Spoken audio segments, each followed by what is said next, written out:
because my shoulders are square.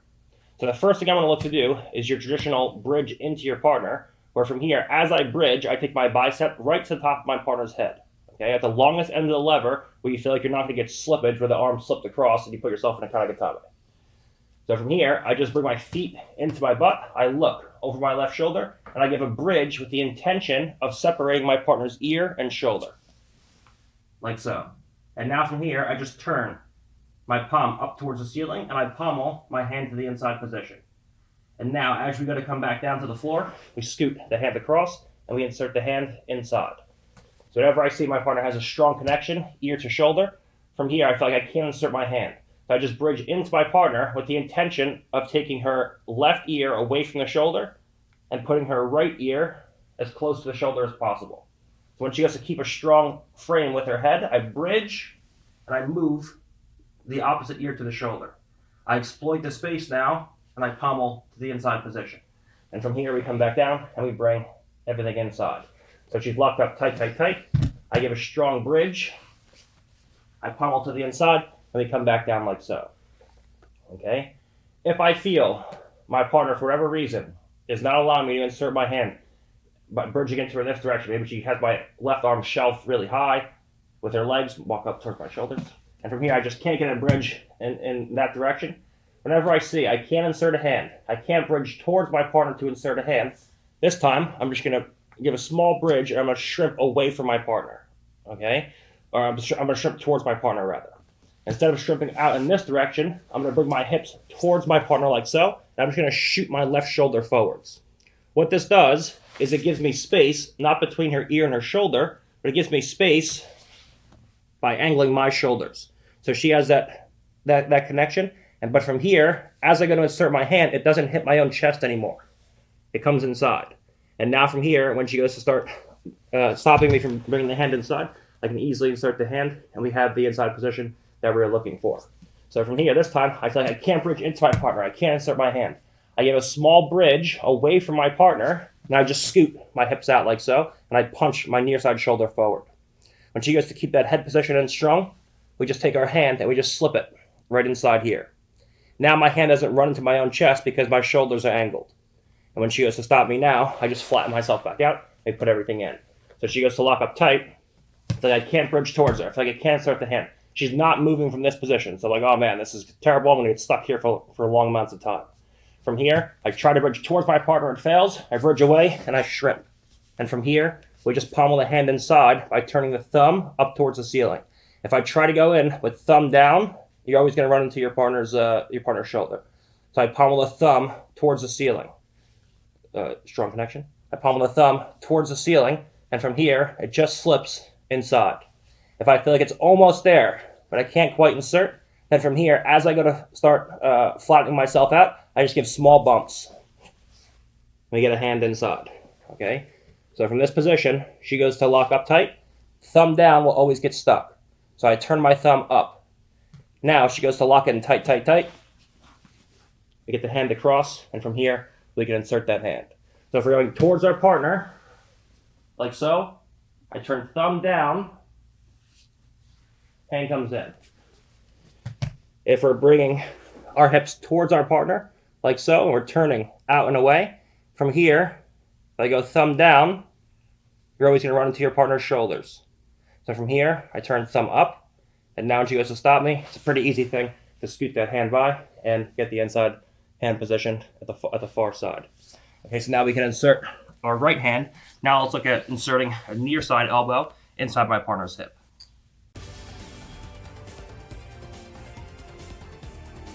All right, so let's talk about now inserting the near side elbow inside of our partner's hip. Now understand you should be trying to insert the far side hand and the near side elbow simultaneously. And when one comes in, the other is much easier to establish. Much easier to establish the inside position with the opposite arm. Okay, so at any point, I can get my right arm inside like so, and my left arm's outside. Understand that now, when you start to hit your bridging, you can use this arm to create some additional space in order to move your partner around and hit kazushis and insert the left elbow. From here, when you have no inside position, when you go to bridge, you're going to have minimal effect moving your partner around. But if I have this inside forearm across my partner's shoulders, it's going to be a pretty easy thing to start getting my partner's head and out and moving, creating angles and getting elbows to the inside. There's always going to be a time, though, when from here, I can't get my right arm inside, and my partner's head position is so good, I absolutely just cannot get my hand inside. She's a death grip from here, and I have to start working at my left elbow. And understand, too, if your partner has a high shelf, if she walks towards my head, and she has great head position here, there's going to be times from here where you just get stuck, and you have to wait for your partner to move, okay? You've lost the battle for so many pieces of inside position. If your partner's here and there's just a death grip on you, it can be very hard to escape these positions. But understand your partner is going to have to eventually move in order to submit you. So I'm not going to say that if your partner's just squeezing as hard as she can from here, that you're always going to be able to get out. Sometimes it will legitimately just get pinned here, and then as your partner goes to move, then you can start going in and fighting elbows to the inside, and as she moves, we can fight back to the inside position. Okay, but there's only so much you can do from here. So let's assume that from this position, my partner has my elbow shelved. All right, the first thing we're going to look to do is basic elbow insertion, where from here we look to start bridging into our partner, and from here we take our hand and we move it out like so. So that our hand is coming down towards the floor like so. What this will allow me to do is to invert my left elbow. If I bridge and I try to bring my elbow down from this position and my hand is directly over my partner's hip, you will always run into your partner's hip bone. So instead I change the angle and I bring my hand down towards the floor. So now as I go to invert my elbow, it slips inside my partner's hip much easier. If I try to go and bridge like so and try to slice my elbow down, I slice it into my partner's hip bone, whereas from here, if I turn the hand out like so, I can easily slip inside my partner's hip and steal the inside position. So our first and most basic one is from here, I give a bridge out and over my left shoulder. If I have an inside hand, this is even easier. I give a strong bridge, I look to start off balance my partner from here, and my hand moves with my partner's body, like so. And now we can insert the elbow inside and bring everything back to the inside position, okay? If I feel like my partner's knees are spread apart to a degree where I can't get a sufficient bridge to off-balance my partner, I'm trying to bridge, but I'm bridging right into her base of support. What I can do is I can take my elbow as I bridge, and I can bring it down to my partner's knee like so. What this does is it will put a wedge outside my partner's knee. So that as I go to bridge, I can clamp down on my partner's knee, and I can put a wedge so that it off-balances her to a degree where she has to take her knee and step over my elbow. If she doesn't do this, many times you'll see people just fall over. Okay, now no one's ever going to fall over realistically. I think actually Andre Galvali got taken over with this in an MMA fight a few times. I'm not positive, but I think that happened. If she doesn't do anything and she just stays in this position, I can just bump her over like so with a strong enough bridge. Okay? If she keeps the knee in position and she goes to fall over and she posts a crossface hand, now it's the easiest thing in the world to just go in and get a full regard because now she has no control over your head. So what she's always going to do from here is she's going to take the knee, and as I go to drive, as I bridge over the shoulder, I pull the left elbow down and I just wedge outside my partner's knee. So this forces her to take her knee out of position and move it over my elbow to accommodate the bridge. When I see that, I just slip the elbow to the inside position, and now from here, we have a winning game with the inside elbow. So when I see my partner's knees are based far apart, and maybe my elbow shelved a little bit higher, and I feel like I can't bridge and invert the elbow.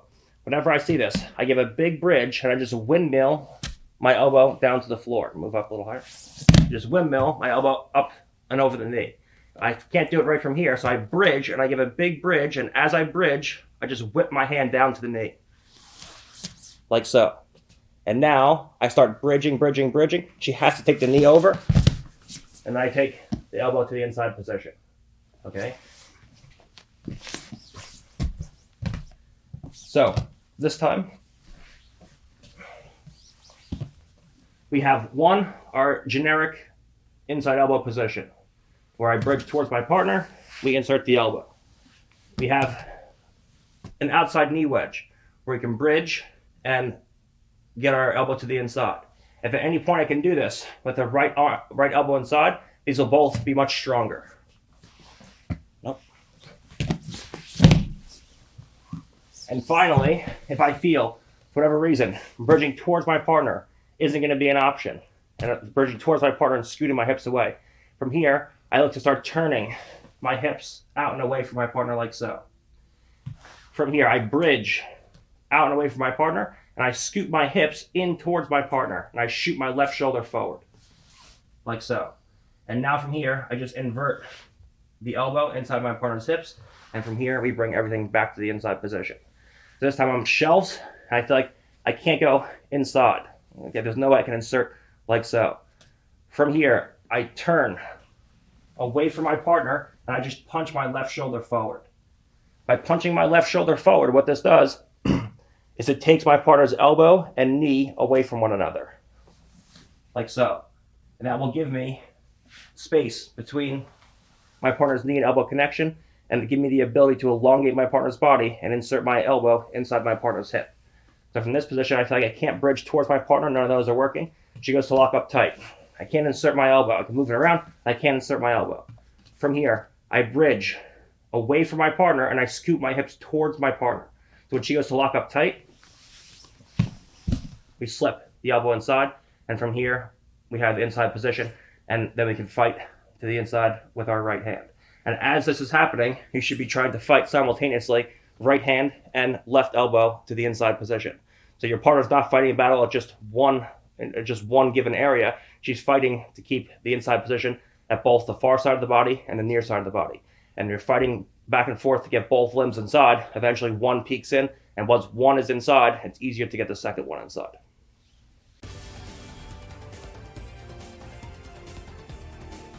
All right, so let's say that we have two hands, two elbows inside, and my opponent allows me to get my crucial elbow positioning inside theirs. How can we escape when someone is naive and allows us to get the elbow inside?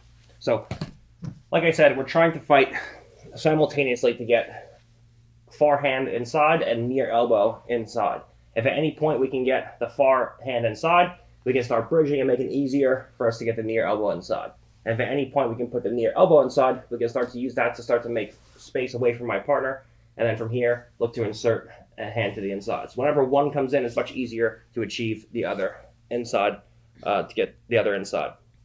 Now, let's assume that my partner is maybe moving around, or she's not tense in the correct way, and she allows my right elbow to slip inside. Ultimately, what's keeping me trapped here is the fact that her left elbow is inside my right elbow. If my right elbow at any point slips inside her left elbow, now she has no control over me. Okay? So let's assume that from this position, we take two V-grips in our partner's armpit like so, and we're moving around, and my partner, for whatever reason, allows me to slip my elbow inside. Maybe she goes to unlock her hands and goes to move position, and she doesn't realize that I have two V-grips in her armpits, and for whatever reason, my right elbow slips inside my partner's elbow like so. Whenever you see that you have your elbow inside your partner's far elbow, this is always a time to just bring knees and elbows together. So I'm going to give a quick bridge where I just bridge up, straight up like so, and I lift with my hands to get my head underneath my partner's chest. Right now, I'm exposed to the crossface. So we want to play that same idea of going into a full bridge, full extension, and then going into a full contraction where we go concave shoulders to clear my partner's crossface. She puts a heavy crossface in from here. If I try to bring my knees and elbows together now, I just push a deeper crossface in. So from here, I give a quick bridge, and I just lift with my two hands. And then from here, I go into that concave position. Now, because I have all the upper body inside position, when she goes to recover, I just bring my two knees and elbows together. And from this position, it's the easiest thing in the world to take my hands and knees back inside. And then from here, we can easily insert a butterfly hook and come to a full butterfly guard. We can easily go to a scissor guard. We throw our 2 feet across, and now my partner goes a circle in either direction. I can easily follow her. We can easily start scooping into my partner's legs and going into leg attacks. There's various things we can do from here. But against a naive opponent, who allows us to get 2 frames inside like so, and 2 V-grips on our partner's armpit, and for whatever reason, the elbow slips to the inside position. Whenever I see this, I just give a quick bridge, like so. I lift with the arms, and then I move to this concave position like so. Now from here, knees and elbows connect. When she goes to put pressure on me now, she runs right into my frames, and it's the easiest thing in the world to start going into situations where I can go into reguards and preferably counterattacks. Right, so this is pretty rare, but it does happen where your partner goes to move position. She realizes you're fighting back to inside position. Maybe she unlocks her hands and goes to change position, and then she ends up with her elbow outside. We just give a quick bridge, knee to elbow connection, and we can